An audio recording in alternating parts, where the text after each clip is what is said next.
कधी कधी इच्छा नसताना सुद्धा काम करावं लागतं आणि आज मला 2 ब्लाऊज कंप्लीट करून द्यायचे होते. तर नमस्कार मैत्रिणींनो, आजच्या एका नवीन व्लॉगमध्ये तुम्हा सर्वांचं पुन्हा एकदा मनापासून स्वागत करते. कामाचं नियोजन आणि मी महिन्याला किती कमवते याचा एपिसोड नंबर 3. तर आजच्या ब्लॉगला सुरुवात करूया. 2 दिवस गावाला राहिल्यामुळे खूप सारे पेपर पॅटर्न्सचे पार्सल बुकिंग होते आणि ते मला आज पाठवायचे होते आणि बऱ्यापैकी वेळ झाला होता, म्हणजे त्याच्या आधीचे पण बुकिंग्स होते. तर मी काल जे आहे ते कटिंग्स करून आल्यानंतर इथे आज सकाळी सकाळी लवकर उठून मी इथे पार्सल पॅकिंग करून घेतले पहिल्यांदा. तर जवळजवळ आज 20 ते 22 प्रीपेड पार्सल होते की जे आज नरेंद्र पोस्टात नेऊन टाकणार होते आणि तसेच ऑफिसला जाणार होते या हिशोबाने. तर तुम्ही पाहू शकता इथे भरपूर सारे पार्सल होते. आत्ताशी हे पॅकिंग झालेले आहेत. हे पॅकिंग झाल्यानंतर याला सेलोटेप वगैरे बरंच काम असतं की जे त्याचे कॉर्नर्स वगैरे खराब होऊ नये, फाटू नये. बऱ्याचपैकी लांबचे पार्सल असतात त्यामुळे. तर हे 20 पार्सल आज पोस्टात टाकले. त्यानंतर मला आज जसं मी म्हणाले 2 ब्लाऊज मला द्यायचे होते. आज इच्छा नसताना सुद्धा काम करावं लागते, कारण आज बिलकुल ताकद नव्हती माझ्यामध्ये, कारण प्रवास झाला होता आणि त्यानंतर तिकडे सुद्धा 2 दिवस काही शांतता नव्हती की इकडे फिर तिकडे फिर. आपण जेव्हा गावाला वगैरे जातो तेव्हा बऱ्याचशा गोष्टी असतात आणि कामानिमित्तच मी गावाला गेले होते, त्यामुळे बरंच फिरणं वगैरे झालं होतं, त्यामुळे एक्झर्शन झालं होतं त्याचं. पण आल्यानंतर त्याच दिवशी लगेच कामाला लागले. हे दुसऱ्या दिवशी मी ब्लाऊज घेतलेले आहेत. 2 ब्लाऊज होते. आज कटिंग करून ठेवावं म्हटलं, म्हणजे नंतर मला 1 वाजता आरीवर्कचा बॅच होती. त्यानंतर दुपारी परत 3-3:30 वाजता बोटनेकची बॅच सुरू आहे. तर ती पण होती. तो क्लासेस होते, त्यामुळे मग ठरवलं. नरेंद्र 11-11:30 वाजता पोस्टात गेले. त्यानंतर 1-1.5 तासात मी हे 2 ब्लाऊज कट करून घेतले. बाकीच्या कामांचं नियोजनसुद्धा करून घेतलं. त्यातला एक बोटनेक होता आणि एक डीपनेक ब्लाऊज होता. सो बोटनेक ब्लाऊज मी बऱ्याचदा फॅब्रिकवरतीच कटिंग करते, कारण ते मला सोपं जातं. डीपनेकसुद्धा मी बऱ्याचदा फॅब्रिकवरतीच कटिंग करून घेते. सो हा ब्लाऊज घेतलेला आहे कट करायला. आरीवर्कची बॅच झाल्यानंतर हा ब्लाऊज मी स्टिच करायला घेतला. जसं तुम्ही पाहताय दुपारी 2 वाजता इतकी झोप येत होती मला, पण काय करू, पुढच्या बॅचसाठी मला प्रिपेअर राहायचं होतं. झोपले तर झोपलेच असते, इतकं स्ट्रेसफुल झालं होतं. तरी पण मी हा ब्लाऊज जेवढा होईल तेवढा पूर्ण करून घेईल असा विचार केला 3-3:30 पर्यंत. तर मी जवळजवळ बऱ्यापैकी हा ब्लाऊज पूर्ण केला. त्यानंतर बोटनेकची बॅचसुद्धा घेतली. सो बोटनेकच्या बॅचमध्ये जे आहे ते आपण आज काय घेतलं मी तुम्हाला पुढे दाखवते. बऱ्याचदा काय होतं की जेव्हा पोटली बटन वगैरे किंवा डिझायनिंग वगैरे ब्लाऊज असतो, जरी बोटनेक असेल, शिवायला सिंपल असेल, तरी ह्याला बॅक साईडला पोटली बटन्स होते. पोटली बटन्स बनवायला खूप सारा वेळ लागतो आणि याचे थोडे पोटली बटन्स नव्हते, बॅक साईडला पूर्णपणे पोटली बटन्स होते. सो ते जॉईन करता खूप नाकीनं आले किचकट, आणि मला आहे ना पोटली बटनचं काम म्हटलं ना की खूप इरिटेट होतं. खरंच नाही आवडत. तुम्हाला पण नाही आवडत का? मला तर खरंच नाही आवडत. बाकी डिझाईन मेकिंग वगैरे असेल ना तर ते एक नवीन इनोव्हेशन्स करायला छान वाटतं, पण पोटली बटन बिलकुल आवडत नाही. तर फायनली हा ब्लाऊज मी क्लासच्या अगोदरच पूर्ण करून घेतला. तर हा ब्लाऊज कसा होता मी इन शॉर्टमध्ये सांगते.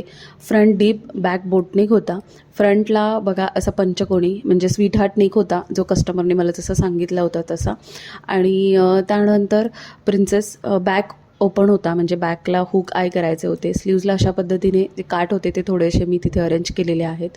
त्यानंतर बॅक हुक होता आणि बॅक साईडला जे हुक पट्टी आहे त्याला पोटली बटन्स होते आणि ते मी मरून कलरच्या त्या साईडला जी स्ट्रीप होती मरून कलरची त्याचे लावलेत, जेणेकरून ते परफेक्ट असे बसतील अशा हिशोबाने. सो असा होता हा सिम्पल ब्लाऊज.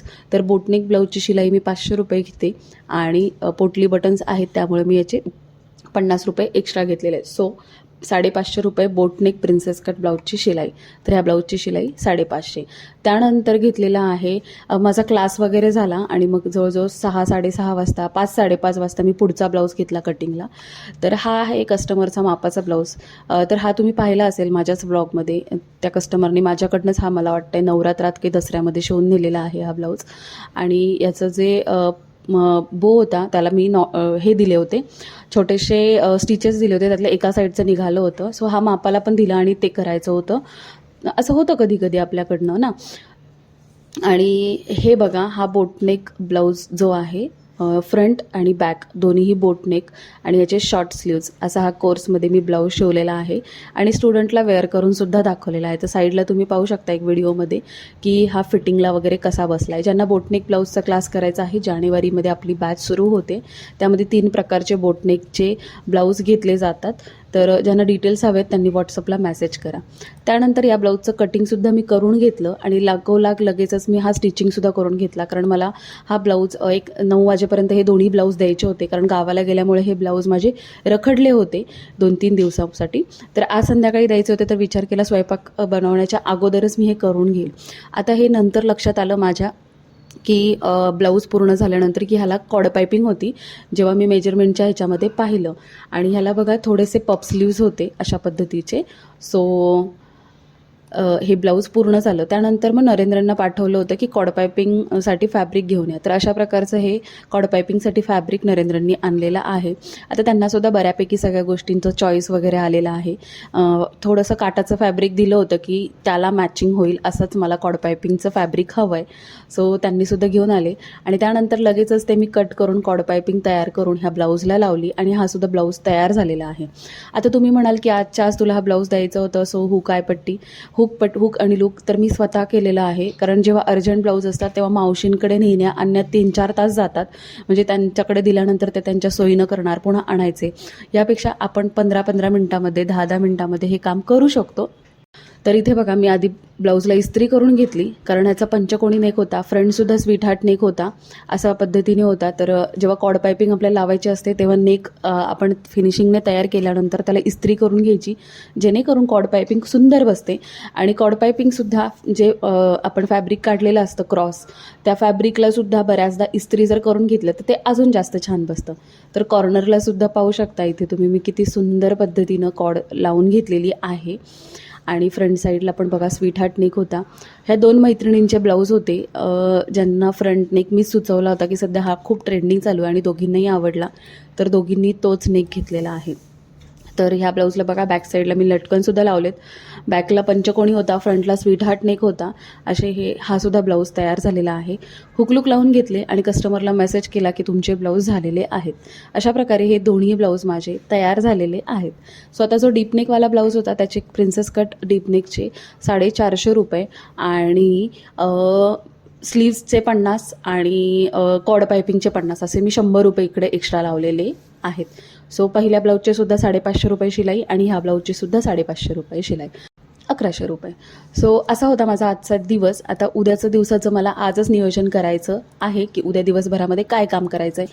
तर दुसऱ्या दिवशी मला काय काम करायचं आहे याचं नियोजन मी आदल्या दिवशी कसं करायचं याचासुद्धा मी एक सेपरेट व्हिडिओ तुमच्याशी नक्कीच शेअर करेल. सो ही सिरीज नक्की बघा. 1 महिन्यापर्यंत मी तुम्हाला दाखवणार आहे की मी माझ्या कामाचं नियोजन कसं करते, मी काम कसं करते आणि मी महिन्याला किती कमवते. सो ही सिरीज नक्की फॉलो करा आणि आपल्या चॅनलला अजूनही सबस्क्राईब केलं नसेल तर सबस्क्राईब करा. आजचा व्लॉग आवडला असेल तर लाईक, शेअर, कमेंट करायला बिलकुल विसरू नका. चला भेटूया नवीन अशा छानशा व्लॉगसोबत. Bye bye.